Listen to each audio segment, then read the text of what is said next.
నమస్తే, welcome to BCN news. నేను తేజస్విని. ముందుగా ముఖ్యాంశాలు. గన్నవరం విమానాశ్రయంలో కేంద్ర మంత్రి నిర్మలా సీతారామన్తో సీఎం చంద్రబాబు భేటీ. రాష్ట్రానికి సంబంధించిన పలు కీలక అంశాలపై ఇరువురు నేతల మధ్య చర్చ. ఆత్మకూరు మండలంలో మంత్రి ఆనం రామనారాయణ రెడ్డి పర్యటన. సుమారు 49 లక్షల రూపాయలతో నిర్మించనున్న సీసీ రోడ్లకు శంకుస్థాపన, ప్రారంభోత్సవం.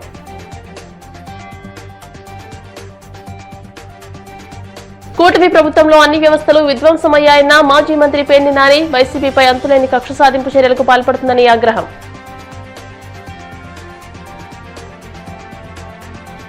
వాడపల్లి వెంకన్నాలయంలో ప్రత్యేక పూజలు. మంగళవాయిద్య నడుమ శ్రీ స్వామి అమ్మవార్లకు మేలుకొల్పు సేవ, ఐశ్వర్యలక్ష్మి హోమం. ముఖ్యమంత్రి చంద్రబాబు కేంద్ర ఆర్థిక శాఖ మంత్రి నిర్మలా సీతారామన్తో సమావేశమయ్యారు. పశ్చిమ గోదావరి జిల్లా పర్యటన ముగించుకుని ఢిల్లీకి తిరిగి వెళ్తున్న సందర్భంగా గన్నవరం విమానాశ్రయంలో నిర్మలా సీతారామన్తో చంద్రబాబు మర్యాదపూర్వకంగా భేటీ అయ్యారు. ఈ సందర్భంగా ఇరువురు నేతలు రాష్ట్రానికి సంబంధించిన పలు అంశాలపై చర్చించుకుంటున్నట్టు సమాచారం. రాష్ట్ర ఆర్థిక పరిస్థితి, కేంద్రం నుంచి అందాల్సిన సహకారం వంటి విషయాలు వారి మధ్య ప్రస్తావనకు వచ్చినట్టు తెలుస్తోంది. సుమారు కొద్దిసేపు సాగిన ఈ భేటీలో పలువురు రాష్ట్ర మంత్రులు కూడా పాల్గొన్నారు.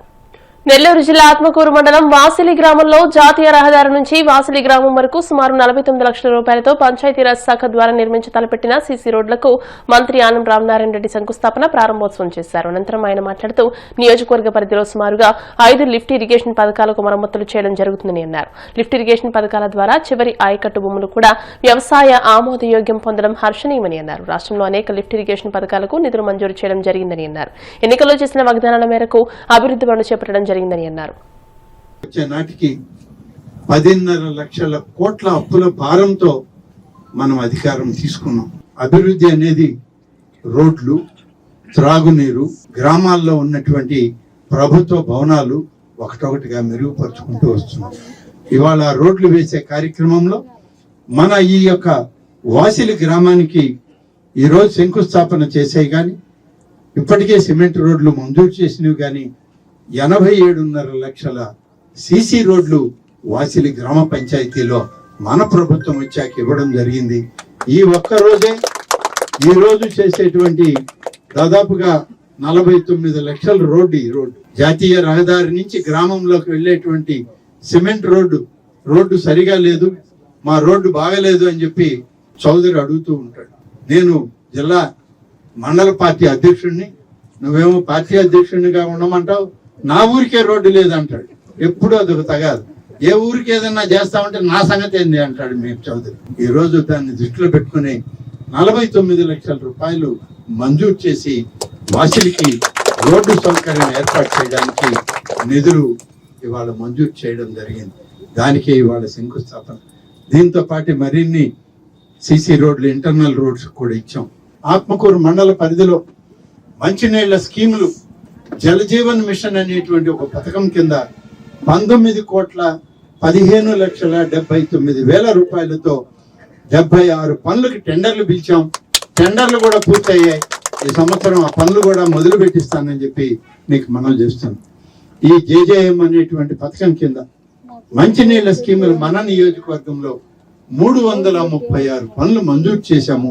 మొత్తం ఆత్మకూరు నియోజకవర్గంలో 65,88,00,000 రూపాయలతో ఈ మంచినీటి పథకాలని ప్రతి గ్రామ పరిధిలో ఏర్పాటు చేయడానికి నిధులు వెచ్చిస్తూ ఉన్నాం. కాబట్టి ఇంత పెద్ద ఎత్తున నిధులు మంజూరు చేసినటువంటి దాఖలాలు గత ప్రభుత్వాల్లో ఎన్నడూ లేవు.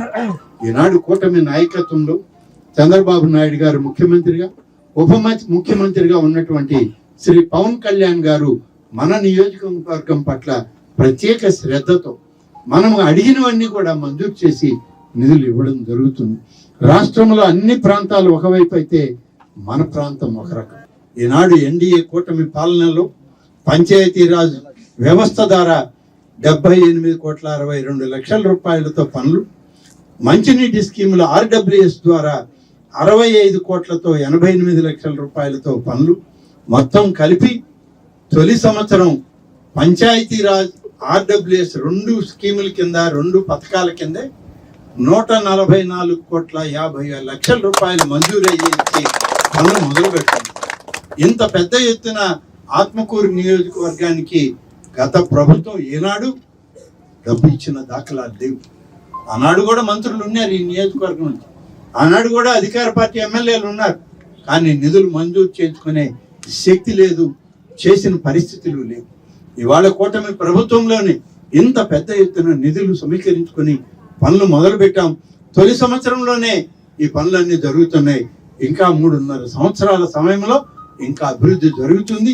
మేలైనటువంటి పరిపాలనా వ్యవస్థని ఇవాళ కూటమి నాయకత్వంలో సుపరిపాలనా వ్యవస్థని గ్రామీణ ప్రాంత ప్రజల అభివృద్ధి కోసం, సంక్షేమం కోసం ఇవ్వడం జరుగుతుందని చెప్పి నేను ఈ సందర్భంగా తెలియజేస్తున్నాను.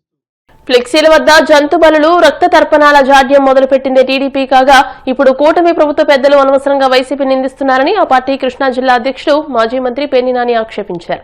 ఈ ప్రభుత్వ పాలనలో మొత్తం ప్రజలకు భయం కలిగే పరిస్థితి నెలకొన్నాయని, అంతా భయభ్రాంతులకు గురవుతున్నారని ఆయన తెలియజేశారు. చంద్రబాబు మానసిక స్థితి చూస్తుంటే ఎట్టి పరిస్థితుల్లోనూ వైద్య రంగాన్ని ప్రైవేటు పరం చేసేందుకు వెంపర్లాడుతున్నట్టు కనిపిస్తుందని విమర్శించారు. ఇవాళ నారా చంద్రబాబు నాయుడు గారు జగన్మోహన్ రెడ్డి గారి తర్వాత ఆ పదవిలోకి వచ్చి జగన్ గారు చేసినటువంటి కృషి లేదా ఆయన ఏర్పాటు చేసినటువంటి ప్రజల సంపదని ఏమైపోయిందంటే ఇవాళ ఈయనగాచి నక్కల పాలైపోయినటువంటి పరిస్థితుల్లో వాళ్ళ చంద్రబాబు నాయుడు గారు స్కూళ్ళని గాలికి వదలటం, స్కూళ్లలో ఇంగ్లీష్ విద్యను తీసేయటం, సాంకేతికంగా వాళ్ళని నైపుణ్యవంతులను చేయాల్సినటువంటి ట్యాబ్లు ఇచ్చే కార్యక్రమాన్ని ఆపేయటం. ఇవాళ విద్య, వైద్యం జగన్మోహన్ రెడ్డి గారి ప్రభుత్వం బాధ్యతగా భుజాలకెత్తుకుంటే నారా చంద్రబాబు నాయుడు గారు నాకు సంబంధం లేదు, ఎవడి తిప్పలాడి పడాల్సిందే అని చెప్పని చంద్రబాబు నాయుడు గారు ఇవాళ మాట్లాడుతున్నారు. ఇవాళ ఆయన ఏలుబడి చూస్తుంటే మనకి మాట మాటికి రోజు ఒకటి చెప్తాడు, అయితే 3 పీలు లేకపోతే 4 పీలు, పీపీపీ అంటాడు, లేకపోతే పీపీపీపీ అంటాడు, P4 అంట. ఈ పీపీపీలో కానీ P4లో కానీ ఈ రాష్ట్రంలో బాగుపడినోడు ఎవడన్నా ఉన్నాడా? చంద్రబాబు నాయుడు గారు, ఆయన కొడుకు పవన్ కళ్యాణ్ గారు తప్పితే, లేదా తెలుగుదేశం వాళ్ళు ఎవడన్నా బాగుపడ్డాడేమో కానీ ఒకటి అదే, అది కూడా తెలుగుదేశం వాళ్ళు కూడా గ్రామాల్లో ఏడుస్తున్న పరిస్థితి. మెడికల్ కాలేజీ నిర్వహణ ఇబ్బంది లేకుండా ఉంటాకి ఆ కాలేజీ ఎవరి దగ్గర చేయి జాపకుండా ప్రభుత్వాల దగ్గర ఆకాశం వెంక చూసినట్టుగా ఎదురు చూడకుండా కాలేజీ దానంతా నడవాలి మెడికల్ కాలేజీ అని చెప్పని జగన్మోహన్ రెడ్డి గారు ఏర్పాటు చేస్తే ఆ రోజు పెద్ద పెద్ద కబుర్లు చెప్పారు. ఇక నారా లోకేష్ నాయుడు గారు అయితే ఆ జీవో రద్దు చేస్తానని చెప్పడమే కాకుండా మా నాన్న సంగతి వదిలేయండి, మా నాన్న ఎప్పటికప్పుడు కార్పొరేట్ హాస్పిటల్కి వెళ్తాడు, కానీ హైదరాబాద్లో ఉండేవాళ్ళం, హైదరాబాద్లో ఉంటే నాకేమైనా జ్వరం వస్తే ఒంట్లో బాగోపోతే పరిగెత్తుకుని నిమ్స్కి వెళ్ళేవాడిని, కాబట్టి రేపు మా ప్రభుత్వంలో గవర్నమెంట్ హాస్పిటల్ అన్ని కూడా అద్భుతంగా చేస్తానని చెప్పి ఆయన ఎన్నికల్లో ఎన్ని మాటలు మాట్లాడారో, కోటలు దాటిన ఈ మాటలు చూసాం మనం. ఇవాళ సిగ్గు అనేది కూడా ఏమాత్రం పడకుండా, సిగ్గు అనేది ఏమాత్రం పడకుండా, అరే మొన్న అట్లా చెప్పామే, ఓట్లు అడుక్కున్నామే, మొన్న నమ్మారే అనేటువంటి ఇంగిత జ్ఞానం కూడా లేకుండా, అంటే తోలు మందమైపోయి బాగా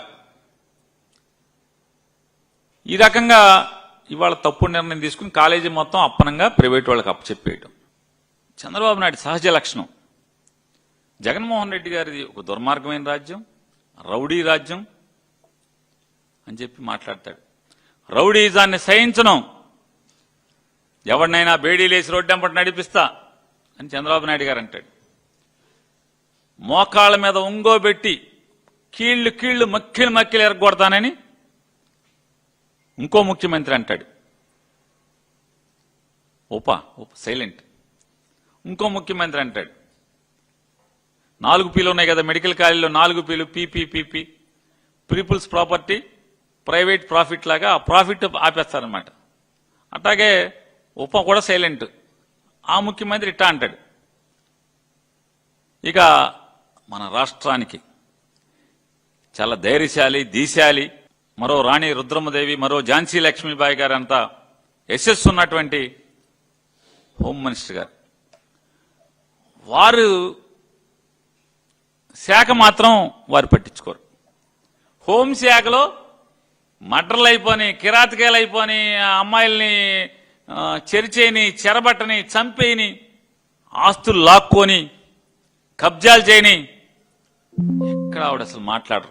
ఈ రాష్ట్రంలో శాంతి భద్రతలు దిగజారిపోతున్న పరిస్థితులు భారతదేశంలో కేంద్ర ప్రభుత్వం చెబుతుంది ఈ రాష్ట్రం నాశనం అయిపోతుందని. అయినా వారేం మాట్లాడరు.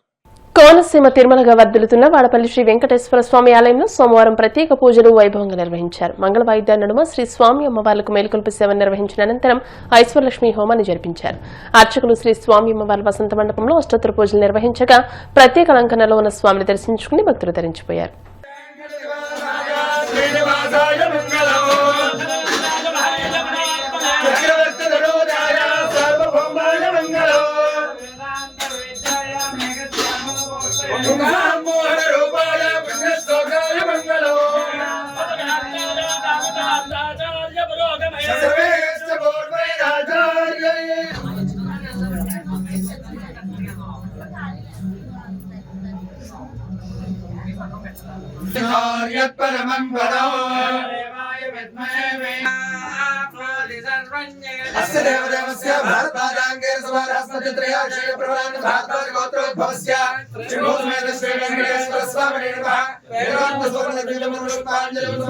విషక్సేనుడు ఎలా ఉంటారయ్య అంటే స్వామివారికి శంఖము చక్రము గద వేయించేసుకుంటారు.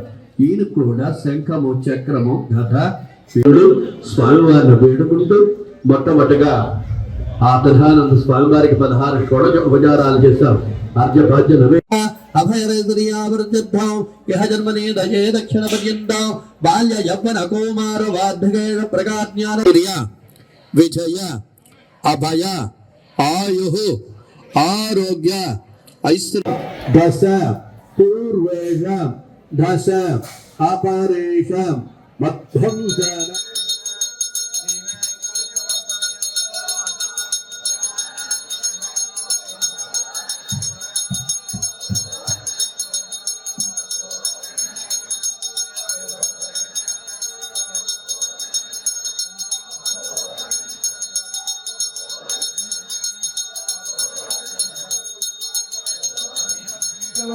వెంకటరమణ గోవింద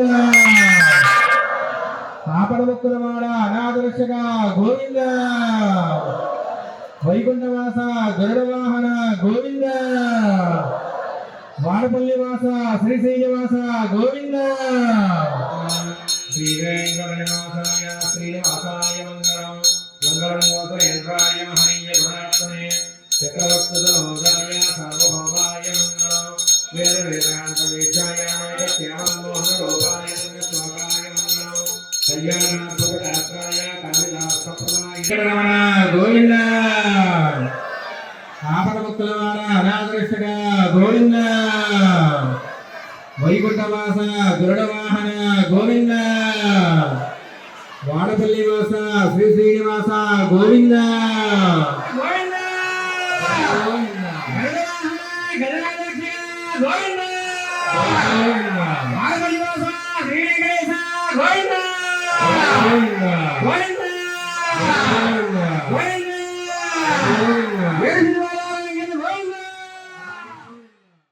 ఇప్పుడు కాసేపు ప్రకటనలు.